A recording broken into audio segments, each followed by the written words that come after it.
Innal hamdalillah nahmaduhu wa nasta'inuhu wa nastaghfiruh wa na'udzu billahi min shururi anfusina wa min sayyiati a'malina may yahdihillahu fala mudilla lahu wa man yudlil fala hadiya lahu. Wassalatu wassalamu ala Rasulillah sayyidina Muhammad wa ala alihi wa sahbihi ajmain.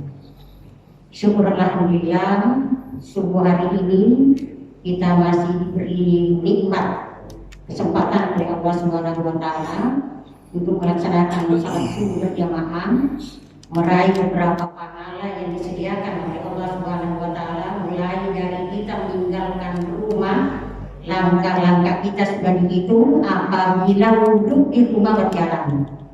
Setelah berduduk baru kita jalan, langkah-langkah kita dihitung, pahalanya yang satunya mengangkat derajat, yang satunya menghapuskan dosa. Sampai kita masuk di masjid, melaksanakan salat tahiyatul masjid, kita melaksanakan qabliyahnya yang sudah dikatakan rakatan minal fajri khairun minad dunya wa ma fiha. 2 rakaat salat sebelum subuh itu adalah lebih baik daripada dunia dan seluruh isinya. Kemudian kita salat subuh berjamaah, disebutkan lagi nilai salat subuh berjamaah itu sama atau senilai bangun atau salat sepanjang malam. Nilainya orang yang salat subuh berjamaah. Jadi beda kalau sendiri-sendiri. Salat subuh berjamaah itu senilai salat sepanjang malam. Salat isya berjamaah senilai setengah malam salat. Yaitu setengah malam kalau salat isya berjamaah. Salat subuh nilainya sama dengan sholat sepanjang malam.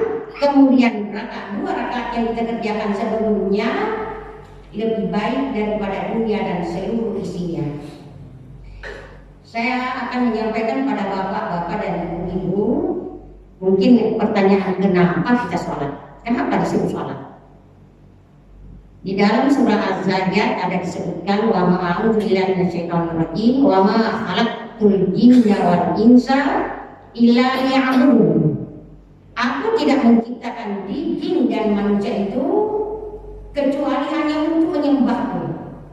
Jadi tujuan utama diciptakannya manusia supaya dia menyembah Allah Subhanahu wa taala. Oleh sebab itu, maka seluruh aspek kehidupan kita harus bernilai ibadah seluruhnya.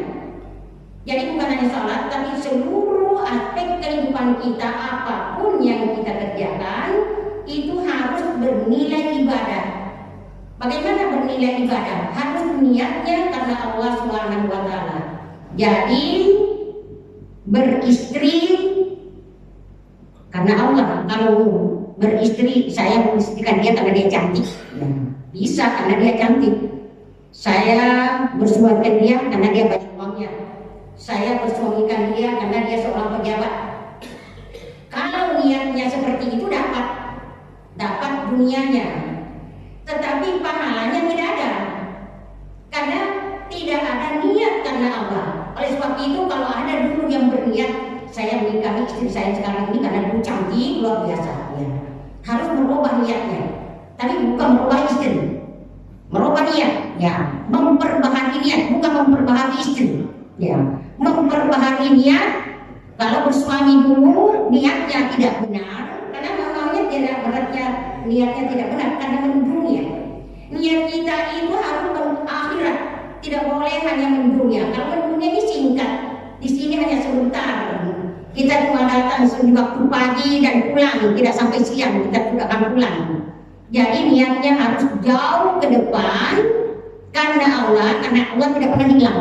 Kecantikan bisa hilang, pangkat bisa hilang, jabatan bisa hilang, kekuasaan bisa hilang. Maka niat karena Allah yang tidak pernah hilang selalu ada dan selalu menyertai kita. Oleh sebab itu niat kita semua karena Allah. Kita berdagang karena Allah, kita ke kantor karena Allah.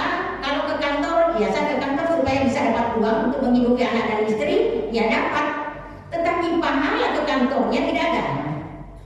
Saya berdagang supaya bisa saya dapat uang banyak, dapat hidup mewah, ia bisa dapat hidup mewah, tapi pahalanya sebagai seorang pedagang tidak ada, karena dia sudah dapat dunianya. Nah itulah makanya setiap pekerjaan, ibu-ibu bekerja di rumah niatnya karena Allah, memasak karena Allah, menyapu karena Allah, semuanya karena Allah. Apapun yang dikerjakan karena Allah, marbot pun bekerja karena Allah. Kalau bekerja karena Allah, dunianya dapat, akhiratnya dapat. Ya. Jadi semuanya bisa diperoleh kalau kita niat karena Allah Subhanahu wa Ta'ala. Jadi oleh sebab itu maka kita harus mengerti untuk apa sebenarnya kita diciptakan itu. Kita harus semua yang kita lakukan itu nilainya harus ibadah.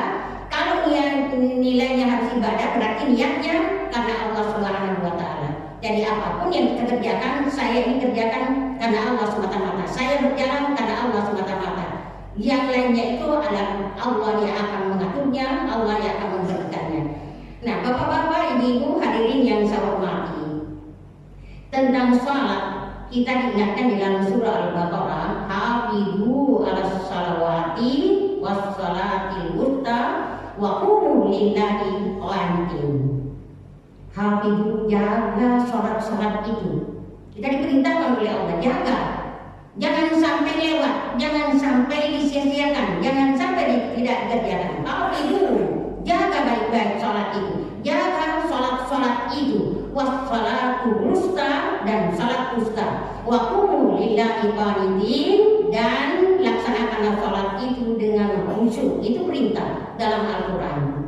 Jadi salat harus dikerjakan dengan khusyuk karena Allah semata-mata, itu perintah, jaga. Berarti kita tidak boleh melalaikan karena nanti ada sanksinya kalau tidak melaksanakan salat. Karena dalam hadis lagi ada disebutkan dari Ibnu Umar yang diriwayatkan oleh Ahmad, Tirmizi dan Ibnu Majah. Satu waktu kata Ibnu Umar, Nabi berbincang tentang salat. Bicara tentang salat, duduk bersama-sama para sahabat. Nabi berbicara tentang salat. Maka kata Rasulullah SAW, hafizu 'alaiha, jaga salat itu. Fa innahu, karena sesungguhnya salat itu adalah nur, cahaya, wa burhan, adalah pembuktian, wa najatan yaumil qiyamah. Jadi tiga itu kata Nabi, jaga salat itu, karena salat itu adalah nur, cahaya. Cahaya di mana? Cahaya nanti kita di akhirat. Ya, punya cahaya. Cahaya itu dari sini kita buat. Kemudian burhan, pembuktian, ada bukti. Paspor, kalau kita mengatakan paspor kita. Ya.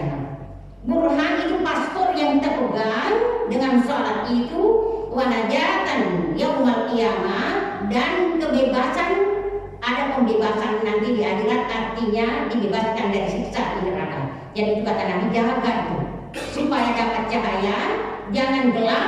Karena orang-orang munafik itu yang tidak mengerjakan salat, kalau salat tidak dengan sungguh-sungguh, maka dia dibangkitkan dalam keadaan gelap, dia tidak bisa mendapatkan cahaya dalam perjalanan dari alam kubur ke mahsyar.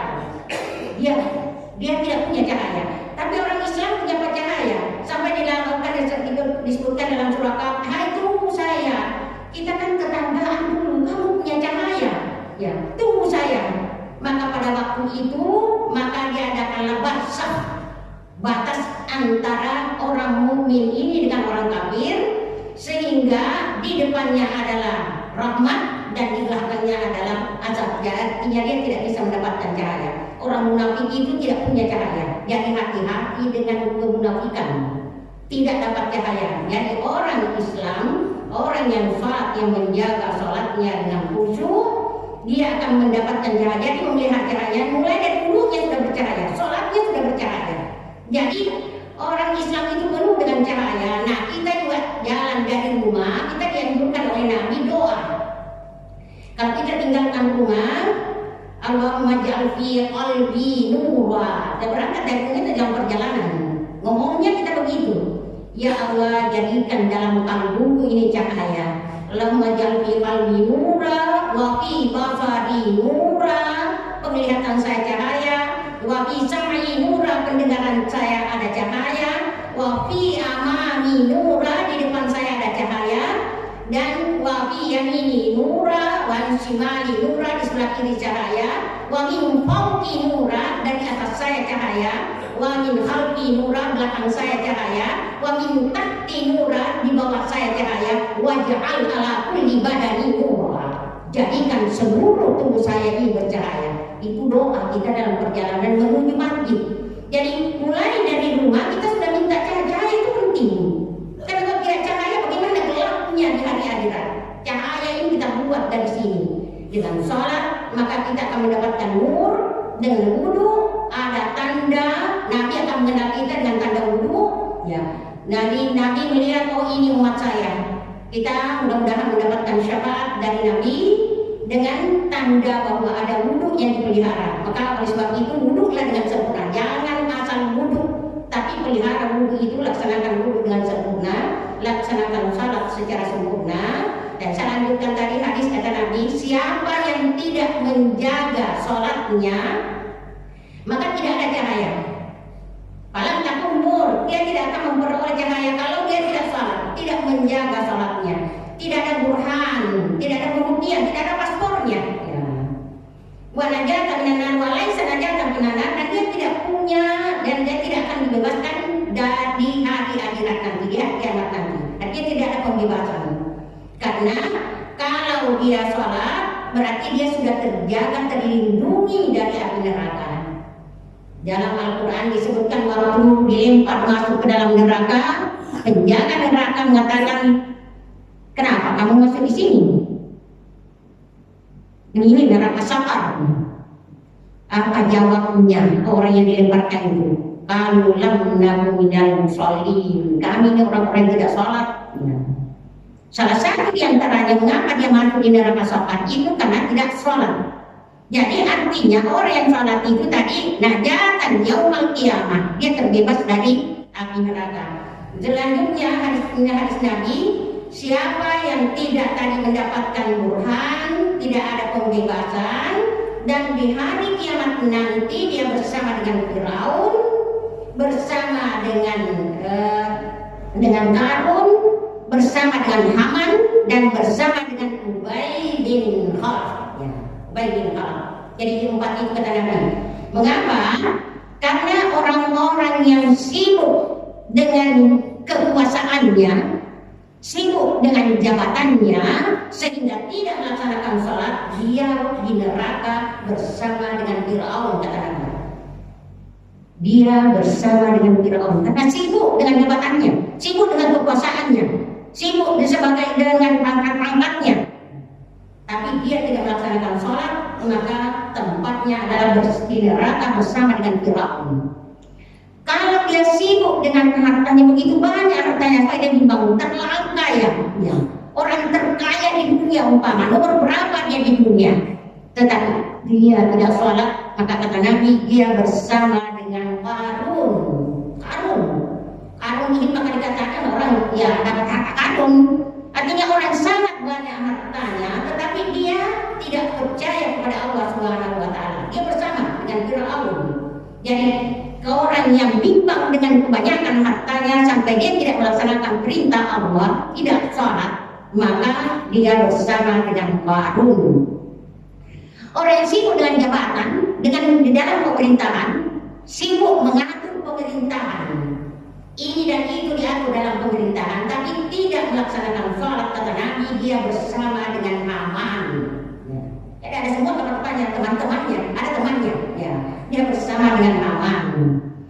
Orang yang sibuk dengan dagangannya sampai dia tidak melaksanakan sholat, kata Nabi dia bersama dengan Abdullah bin Ubay bin Khalaf. Ya.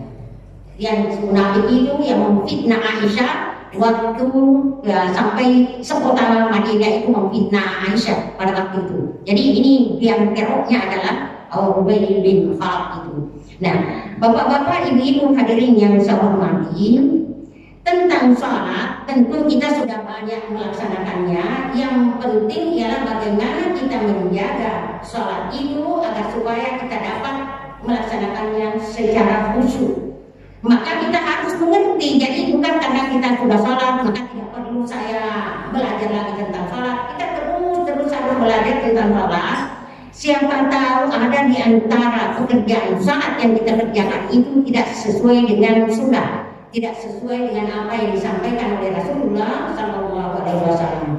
Karena Nabi mengatakan sallu kama ra'aitumuni usolli. Salatlah kamu sebagaimana kamu melihat aku salat. Kita tidak melihat Nabi salat, tapi dengan membaca hadis-hadis beliau, mendengarkan apa yang dilihat oleh para sahabat, mendengarkan yang disampaikan oleh para sahabat, siapa yang menyampaikan bahwa Nabi melaksanakan begini-begini, maka kita tahu bahwa Nabi melaksanakan sholat seperti itu. Mengapa kita mengangkat tangan di waktu kita mengucapkan takbir? Karena itu sahabat menyampaikan, apabila Nabi hendak melaksanakan sholat, maka beliau mengangkat tangannya. Ya. Berarti ini sunnah, mengangkat tangan itu sunnah. Jadi mengangkat tangannya di mana posisinya? Disampaikan posisinya sejajar ujung jarinya dengan kupingnya, ya di sini. Jadi tidak tinggi-tinggi, tidak juga begini. Ya. Jadi aturannya ada, kita ikuti aturan. Jadi kita sholat harus ikuti aturan sesuai yang disampaikan di dalam hadis Nabi. Kalau tidak, maka dia bisa sejajar dengan ini. Tapi semua menghadap ke arah kiblat, tidak begini. Ya, tidak melakukan begini. Tapi dia harus selalu menghadap ke arah kiblat. Telapak tangan kita ini menghadap ke arah kiblat, di mana letaknya mestinya bisa sejajar atau ujung jari kita sejajar dengan kuping kita atau dengan bahu kita. Ya. Jadi tidak jauh ini, tapi dia hanya letak di sini. Dua tempat itu yang disampaikan di dalam hadis Nabi SAW. Artinya seperti itu kita harus tahu bagaimana Nabi kalau takbir. Apa yang dibaca oleh Nabi sesudah takbir. Dan itu semua kita harus tahu. Karena pernah Abu Hurairah bertanya kepada Nabi SAW, ya Rasul, saya melihat Anda itu diam sesudah takbir sebelum membaca Al-Fatihah. Apa yang Anda baca? Ya tidak benar. Apa yang Anda baca? Maka Nabi menyampaikan, aku membaca Allahumma ba'id baini wa baina khataaya. Itu yang baca Nabi sampai ayat itu yang disampaikan. Tetapi itu bukan satu-satunya doa iftitah. Salah satu di antaranya waktu Abu Hurairah bertanya apa yang dibaca waktu diam. Kenapa diam? Jadi tidak ada kedengaran. Jadi sebenarnya doa iftitah itu tidak boleh kedengaran di mic. Imam itu tidak boleh mendengarkan, jadi mengganggu jemaah. Ya. Kalau dia membaca doa iftitah dan suaranya bisa masuk di mic, berarti mengganggu imam. Karena imam mungkin lain doa iftitahnya, makmum juga lain doa iftitahnya. Dan disarankan supaya imam itu tidak terlalu panjang doa iftitahnya. Karena kalau imam membaca yang pendek, hanya membaca subhanallah walhamdulillah wala ilaha illallah wallahu akbar umpamanya, maka dia akan bengong. Maka imam membaca yang pertengahan, tidak terlalu panjang doa iftitahnya dan tidak terlalu pendek. Tetapi seperti tadi yang dikatakan, diam artinya tidak ada yang dengar, hanya dia yang dengar, orang yang di belakangnya tidak dengar. Apalagi kalau kita ada mic, usahakan tidak ada suara dari mulut kita yang bisa menjadikan suara itu kedengaran, sehingga bukan diam tapi kedengaran setengah kedengaran seperti sudah membaca bacaan sebelum membaca Al-Fatihah. Jadi itu semua kita tahu bahwa ini sunnah, ya. Ini sunnah. Jadi doa kita itu adalah sunnah membacanya, tapi jangan katakan aku sunnah, tidak usah lah. Ya. Artinya kalau kita membacanya ada pahala. Memang kalau kita tidak membacanya tidak ada pahala. Ya. Ini di dalam sholat fardu dan juga di awal sholat tahajud. Kalau sholat tahajud berapa rakaat? Cukup di awalnya. Ya. Cukup di awal. Baca doa kita, nanti selanjutnya tinggal Al-Fatihah. Itu boleh seperti itu. Kalau mau baca setiap berdiri lagi baca boleh. Tapi di awalnya kan itu sebenarnya rangkaiannya 8 itu, ya 8 tambah 3 itu satu paket. Jadi berarti kalau sudah doa kita di awalnya, maka itu sudah termasuk pada rakaat berikutnya tinggal Allahu Akbar terus Al-Fatihah dan surah yang dibaca. Karena sudah dimulai dengan kita pada rakaat yang pertama. Nah, ada sunnah lagi lagi yang mungkin kadang-kadang terlupakan atau tidak dihiraukan. Sunnah membaca ta'awudz, membaca a'udzubillahi minasyaitonirrajim sebelum membaca Al-Fatihah. Sebelum membaca Al-Fatihah, imam dengan suara sir, juga tidak kedengaran. Ya, jadi bacaan iftitahnya hanya sir, hanya dia yang dengar. Kemudian bacaan ta'awudznya, a'udzubillahi minasyaitonirrajim, itu juga cuma dia dengar. Tapi bacaan ta'awudz atau bacaan a'udzubillahi minasyaitonirrajim itu hanya pada rakaat pertama. Ya. Jadi tidak pada setiap rakaat, hanya pada rakaat pertama sesudah membaca doa kita, kemudian a'udzubillahi minasyaitonirrajim, bismillahirrahmanirrahim yang boleh dikencangkan, boleh yang tidak, itu lagi menjadi khilafiyah yang saya sudah sampaikan. Boleh dikeraskan, boleh tidak. Ya. Jadi kalau sudah membaca a'udzubillahi minasyaitonirrajim itu disepakati tidak dikeraskan suara. Ya. Jadi a'udzubillahi minasyaitonirrajim tetap membaca, yang tidak membaca pun bismillah tetap membaca a'udzubillahi minasyaitonirrajim. Karena itu perintah apabila kamu membaca Al-Qur'an, maka mohonlah perlindungan kepada Allah dengan membaca a'udzubillahi minasyaitonirrajim. Itu perintah di dalam membaca Al-Qur'an. Maka kalau kita sudah membaca di awalnya, berarti sudah termasuk di akhir sampai akhirnya sholat. Bukan pada rakaat kedua baca lagi, tiga, keempat, tidak, hanya pada rakaat pertama. Nah, Bapak-bapak, ibu-ibu hadirin yang saya hormati, saya tidak panjang lebar dulu menyampaikan tentang hukum dan sunnah-sunnahnya, hanya sebagai pengantar bahwa kita harus menjaga sholat, karena sholat itu adalah paspor kita. As-sholatu miftahul jannah, itu dalam hadis Nabi. Sholat itu adalah kunci surga. Jadi mau masuk surga, kuncinya kita buat di sini dengan melaksanakan sholat. Kemudian al-farqu bainal kafir, ya, al-farqu bainal muslim wal kafir as-sholat itu. Dan ini perbedaan panjang dari kalangan para ulama tentang orang yang meninggalkan sholat secara sengaja. Ada orang yang bisa meninggalkan sholat. Ada orang yang bisa meninggalkan sholat. Siapa itu? Ya, Rubi al-Kalam an-Salasin an-Sawi hatta ia berubah. Anak-anak itu tidak apa-apa, tidak sholat sampai dia balik, itu boleh. Ya. Wahinain hatta yastayqiza, orang tidur sampai dia bangun. Ya. Kemudian wanil majnun hatta yufiqa, orang gila sampai dia sembuh dari gilanya. Berarti yang boleh tidak sholat hanya anak-anak. Tapi anak-anak pun kita sudah mulai melatihnya untuk sholat, boleh. Ataukah dia orang yang tidur. Jadi kalau bukan anak-anak juga dia tidak tidur, berarti dia gila. Kalau dia sholat kan itu hanya 3. Ya. Kalau dia bukan anak-anak lagi, dia besar badannya, dia juga tidak tidur, jalan-jalan, berarti dia ada yang ketiga, dia berada pada posisi yang ketiga. Ya, alat majnun, berarti gila. Karena yang 3 itu yang tidak, yang boleh tidak sholat. Kalau dia gila, tidak apa-apa. Ya, tidak perlu dia sholat. Makanya orang yang pikun itu juga memang sudah tidak sholat lagi, karena dia tidak tahu lagi. Ya, dia tidak stabil lagi ingatannya. Maka dia artinya bukunya sudah tertutup. Jadi makanya kita harus berhati-hati, jangan sampai buku kita masih kelihatannya masih bisa berjalan dengan baik, tapi buku sudah tertutup, tidak lagi apa-apa karena ingatan. Untuk menjaga ingatan, mari selalu membaca Al-Quran. Baca Al-Quran, banyak zikir kepada Allah Subhanahu Wa Taala. Nah, bapak-bapak, ibu hadirin yang saya hormati, saya melihat jam yang di sekitar saya. Mudah-mudahan kita bisa melaksanakan subuh dengan baik. Kemudian sebelumnya saya ingin menyampaikan kepada bapak-bapak dan ibu, kalau ada kajian seperti ini jangan sampai zikir kita tinggalkan. Jangan. Zikir itu kalau saya perhatikan cuma sekitar kurang lebih 5 menit. Ya. Kita sudah berzikir, sudah membaca subhanallah, alhamdulillah, Allahu Akbar. Subhanallah, alhamdulillah, Allahu Akbar. Kalau kita baca surah salat itu menghapuskan dosa-dosa. Ya. Walaupun semuanya bunyi dilakukan. Jadi jangan disia-siakan walaupun ada ceramah. Ya, itu seperti saya, mungkin untuk saya.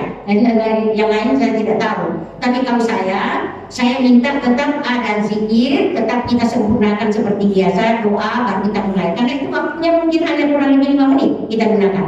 Ya, selebihnya itu baru kita mulai dengan dakwah. Nah, bapak-bapak ibu yang saya hormati, untuk sisa waktu ini mungkin saya berikan kesempatan kepada bapak-bapak dan ibu-ibu supaya kita nanti sebelum ini kita tinggalkan tempat ini masih bisa kita melaksanakan salat sunnah syukur supaya kita mendapatkan pahala, ya pahala haji dan umrah kata Nabi. Siapa yang salat subuh berjamaah, kemudian dia duduk ingat kepada Allah, zikir kepada Allah, kemudian salat 2 rakaat sesudah terbitnya matahari, ajubu haji wa umratan tamatan. Pahalanya sama dengan haji dan umrah sempurna. Jadi tidak dikurang sempurna. Ya. Nah, bapak-bapak silakan, saya persilakan kepada bapak-bapak dan ibu-ibu, mungkin ada pertanyaan yang akan disampaikan, mungkin kurang lebih sebelum jam 6 lah kita akan masuk pada jam 6 untuk salat sunnah syukur. Silakan bapak-bapak. Silakan bapak. Bismillahirrahmanirrahim. Assalamualaikum warahmatullahi wabarakatuh. Tentang ibadah yang dilakukan setiap saat, apakah memang harus diawali dengan bacaan basmalah atau tidak? Ibadah maksudnya selain sholat? Ya. Ya. Jadi di dalam hadis Nabi kita pegangi, kullu amrin zibalin lam yubda bi bismillah fa huwa abtar. Setiap pekerjaan yang baik, ya, yang tidak dimulai dengan bismillah maka itu sia-sia. Ya. Jadi apapun kita lakukan maka bismillah. Jadi berbeda kalau masuk ke toilet kan sudah ada, ya, sudah ada doanya. Tapi apapun yang kita kerjakan, mau minum, mau makan, mau bismillah, ya, hubungan suami istri kan selalu dimulai dengan bismillah. Ya, sia-sia artinya tidak ada manfaatnya apa-apa kalau tidak ada bismillah. Karena bismillah sama artinya izin kepada Allah, minta izin kepada Allah, karena yang punya semua Allah. Jadi kita membaca bismillah, ya Allah aku izin makan ini karena ini adalah rezeki darimu ya Allah. Aku ingin bismillah minum karena ini adalah rezeki darimu ya Allah. Semua ini darimu ya Allah. Jadi baru kita bismillah. Kita melangkah keluar pun bismillah. Ya. Sesudah membaca doa kita melangkah keluar bismillah. Apapun yang kita kerjakan yang baik-baik, kullu amrin tiba lam yuda bismillah wa huwa abtar. Dimulai selalu dengan bismillah. Jadi itu pentingnya bismillah, karena dengan bismillah berarti kita akan mendapatkan pahala. Ya. Bismillah itu berapa hurufnya? Ya. Bismillah itu karena itu ada di dalam surah An-Nahl, itu ayat, di tengah-tengah ayat ada. Wa innahu bismillahirrahmanirrahim, wa innahu min Sulaiman, wa innahu bismillahirrahmanirrahim. Surat Sulaiman itu tertulis awalnya Bismillahirrahmanirrahim. Jadi sebenarnya, tapi kan biasaan kita itu Assalamualaikum saja surat kita. Assalamualaikum, padahal suratnya Nabi Sulaiman itu diawali dengan Bismillahirrahmanirrahim. Indah min Sulaiman, itu dari Sulaiman. Suratnya dimulai Bismillahirrahmanirrahim. Itu sebenarnya contoh dalam Al-Quran. Artinya, kalau ada yang kamu tulis, mulailah dengan Bismillah. Tapi kita kadang-kadang melupakan Assalamualaikum warahmatullahi wabarakatuh. Bismillahnya tidak ada. Ya, padahal dalam Al-Quran ada contoh suratnya Nabi Sulaiman kepada Ratu Balqis itu dimulai dengan Bismillahirrahmanirrahim. Tidak seperti itu, Pak. Silakan. Saya mau tanya, di dalam surat Al-Ma'un itu kan ada bahwa itu dan celaka bagi orang yang sholat. Itu maksudnya apa? Fawailul musallin alladzina an sholatihim sahun. Sholatnya lalai artinya kalau kita melihat ayat hanya badannya yang sholat, hatinya tidak. Ya, lalai dengan sholatnya, pikirannya tidak di situ. Orang munafik itu begitu, badannya tidak ada, tetapi hatinya tidak di situ. Jadi itu sahun, lalai. Oleh sebab itu maka diperintahkan khusyuk dalam sholat. An sholatin sahun. Jadi salah satu di antaranya orang yang lalai dalam sholatnya, artinya tidak khusyuk dalam sholat tapi ingatannya kemana-mana. ingatan kemana-mana, berarti dia lalai dalam sholat. Mulutnya mengatakan Allahu Akbar, tapi hatinya tidak membesarkan Allah Subhanahu wa Ta'ala. Ucapannya mengatakan iyyaka na'budu, kepadamu aku menyembah, tapi hatinya kemana-mana, bukan kepada Allah. Ya, wa iyyaka nasta'in, kepadamu aku mohon pertolongan, tapi yang lain yang dia ingat. Ya, lalai dalam sholatnya. Ya, jadi dia orang yang lalai dalam sholatnya, artinya orang yang sholat badannya bergerak, tetapi hatinya tidak ikut sholat. Jadi karena kalau kita sholat, artinya badan bergerak sesuai dengan aturannya, tapi hati kita khusyuk. Ya, apa arti khusyuk? Khusyuk itu artinya takut kepada Allah. Khusyuk itu takutnya kepada Allah, berhadapan di hadapan Allah. Oleh sebab itu, orang yang khusyuk itu tidak banyak geraknya di waktu sholat. Maka kalau Imam Syafi'i mengatakan lebih dari 2 kali sampai 3 kali itu sudah batal, kan terlalu banyak geraknya dalam antara satu rukun. Umpama dari Allahu Akbar takbir belum ruku, itu satu rukun antaranya. Dari takbir ke ruku itu satu rukun. Kalau di waktu berdiri itu sudah garuk di sini, sudah di sini, sudah di sini, berarti sudah beberapa kali, itu sebenarnya sudah tidak khusyuk. Malah kalau Imam Syafi'i sudah batal. Maka oleh sebab itu, kalau kita mau bergerak di dalam sholat, lakukan di waktu gerakan sholat. Bagaimana caranya? Kalau kita mau ruku nanti, jadi kita takbir, sudah mau ruku, ada yang datang baru kita ruku. Ya. Kadang-kadang kita sudah bergerak. Jangan di waktu tenang baru kita lakukan. Di waktu tenang 1 kali, 2 kali itu tidak terlalu masalah. Tapi kalau banyak gerakannya, di waktu berdiri sudah membetulkan baju lah, sudah tanda-tanda inilah di depan, kemudian memperbaiki garuk-garuk kuping dan lain sebagainya, kemudian itu berarti sudah tidak ada kekhusyukan di dalamnya. Ya, itu tanda bahwa dia tidak khusyuk dalam sholatnya karena terlalu banyak gerakannya di waktu sholat. Orang yang sholat itu, makanya kita dilarang lewat di depan orang sholat karena kita tidak berhadapan dengan tembok. Kita berhadapan dengan Allah. Anta'budallah ka'annaka tarahu, fa illam takun tarahu fa innahu yaraka. Kita berhadapan dengan Allah. Kita berhadapan dengan wali kota, masa kita mau macam-macam? Tidak mungkin. Kita harus tahan apa yang kita kerjakan. Mungkin ada yang tapi kita tidak mau macam-macam, apalagi berhadapan dengan Allah. Kita berusaha setertib mungkin. Gerakan-gerakan yang kita lakukan adalah gerakan yang diatur di dalam sholat, supaya kita tidak disebutkan orang yang lalai dalam sholat, orang yang tidak konsentrasi di dalam sholat. Itu satu. Silakan. Menyambung tadi mengenai usul, yang Al-Quran disebutkan qad aflahal mu'minun alladzina hum fi shalatihim khashi'un. Sungguh beruntung orang mukmin. Kalau kita tidak khusyuk berarti tidak beruntung. Kalau tidak khusyuk berarti kita termasuk tidak beruntung. Kalau tidak khusyuk. Ya. Jadi persyaratannya sebenarnya adalah khusyuk. Ya. Jadi istaizu bisa bila sholat, saling tolong-menolong ya kamu dalam sholat dan sabar, karena itu hanya bisa dilakukan oleh orang yang sabar. Hanya orang yang hanya bisa dilakukan oleh orang-orang yang khusyuk. Jadi sholat itu sangat dituntut kekhusyukan. Ya, sampai kalau kita membaca riwayat para sahabat, Sayyidina Ali waktu kena panah, ya, mau dicabut oleh putranya, katanya jangan. Setelah saya sholat baru kamu cabut. Artinya apa? Kalau dia sholat dia tidak merasakan apa-apa, karena begitu khusyuknya kepada Allah Subhanahu wa Ta'ala. Padahal ditarik, ya, dia tidak merasakan apa-apa. Itu khusyuk yang luar biasa. Artinya betul-betul ingatannya hanya kepada Allah, tidak ada lagi bunyi lidahnya, sakit tidak dirasakannya, karena khusyuknya kepada Allah Subhanahu wa Ta'ala. Oleh sebab itulah kita sholat ini berlatih terus untuk khusyuk, ya.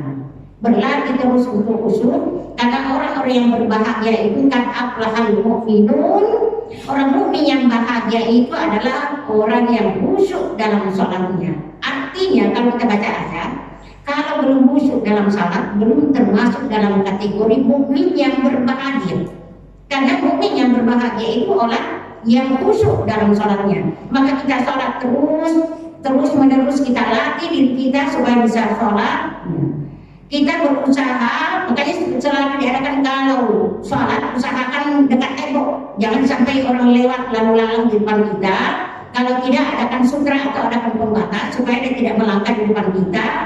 Itu supaya tidak mengganggu konsentrasi kita. Itu khusyuk. Tapi khusyuk itu artinya ditanamkan dalam hati, saya ini adalah hamba Allah, sedang berhadapan dengan Allah, dan saya ini tidak ada apa-apanya, tidak ada apa-apanya. Saya berhadapan dengan Allah Subhanahu wa taala, dan memang itu sangat berat.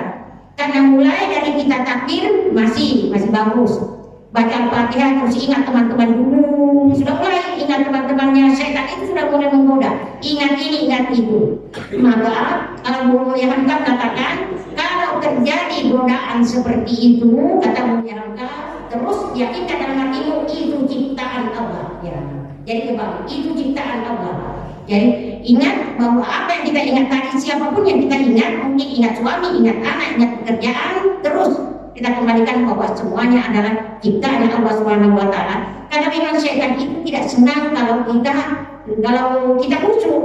Syaitan itu tidak senang. Sehingga karena tidak khusyuknya dia senang. Kadang-kadang orang lupa sudah berapa kali.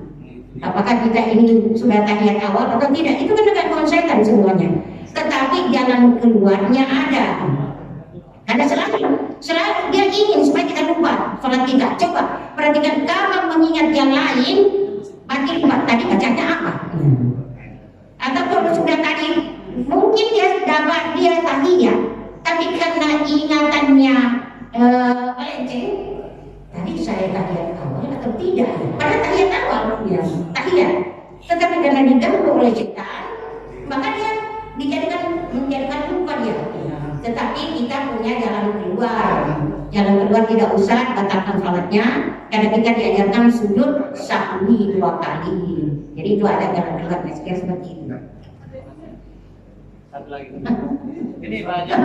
Silakan, nggak kelihatan di sini. Silakan. Iya, kan itu tadi ada 3 orang yang tidak wajib sholat. Suaranya agak keras. Yang keren atau yang dipakai? Ada 3 orang yang tidak wajib sholat, anak kecil, orang yang tidur, sama orang gila. Nah, untuk yang tidur itu apakah ada kewajiban bagi yang tidak tidur untuk membangunkan? Satu, yang kedua, kalau dia tidurnya itu sampai melewati waktu sholat 1 atau 2 sebelumnya, bagaimana cara membayarnya? Terima kasih. Kalau ada orang dekatnya, jangan kos. Tapi tidak ada teman kosnya. Kalau tertidur dia mulai dari jam 11. Tidur sampai jam 5 sore kan lewat waktu tidurnya. Tidak ada orang yang membangunkan dia. Salatnya orang yang tertidur dikala bangun. Salatnya orang yang lupa dikala ingat. Lupa dia, yang bukan hanya tidur. Salatnya orang yang lupa, dia tidak pernah ingat bahwa dia salat. Terus ingat, astagfirullahaladzim, sudah jam 5. Saya belum salat zuhur, baru ingat dia. Maka salatnya orang yang lupa dikala dia ingat. Caranya langsung berdiri, salat zuhur, kemudian salat asar. Tapi tidak dijamak namanya, karena waktu zuhurnya waktu ingat tadi. Yang itu caranya. Waktu orang bangun juga begitu, tertidur, tapi jangan sampai di waktu subuh sebenarnya dia sudah bangun tadi, tapi ya sudahlah sebentar lagi. Akhirnya tidurnya sampai jam 8. Itu tidak termasuk orang, ya itu termasuk orang yang lalai dalam sholatnya tadi. Ya lalai dalam sholatnya. Karena sebenarnya dia sudah bangun, tapi dia mau tambah-tambah lagi tidurnya, akhirnya tergoda sampai lewat subuh, habis subuh baru dia bangun. Jadi itu. Jadi kalau masih ada yang membangunkan, maka kewajiban orang yang di dekatnya itu adalah membangunkan. Jangan biarkan ada saja lah dia masuk neraka dia sendiri.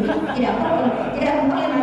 Jadi harusnya kita mendapatkan pahala kalau membangunkan orang. Kalau kita membangunkan orang dan dia salat, maka kita dapat pahala sama dengan pahala yang dia dapat tanpa mengurangi pahalanya dia. Jadi itu. Kadang teman masih tertidur, ayo bangun salat, dia salat, kita dapat pahala karena kita membangunkan. Jadi tidak ada ruginya kita membangunkan kalau ada orang yang tertidur. Jadi itu, kalau tertidur salatnya di waktu dia bangun, kalau lupa salatnya di waktu dia teringat. Ya, seperti itu. Terima kasih. Saya kira sudah sampai kita pada jam 6. Insya Allah pada hari-hari berikutnya kita akan siap untuk salat sunnah syuruk. Mudah-mudahan ada manfaatnya yang saya sampaikan, dan lebih dan kurangnya saya mohon maaf. Ya, subhanakallahumma wa bihamdika asyhadu an la ilaha illa anta astaghfiruka wa atubu ilaik. Assalamualaikum warahmatullahi wabarakatuh. Waalaikumsalam.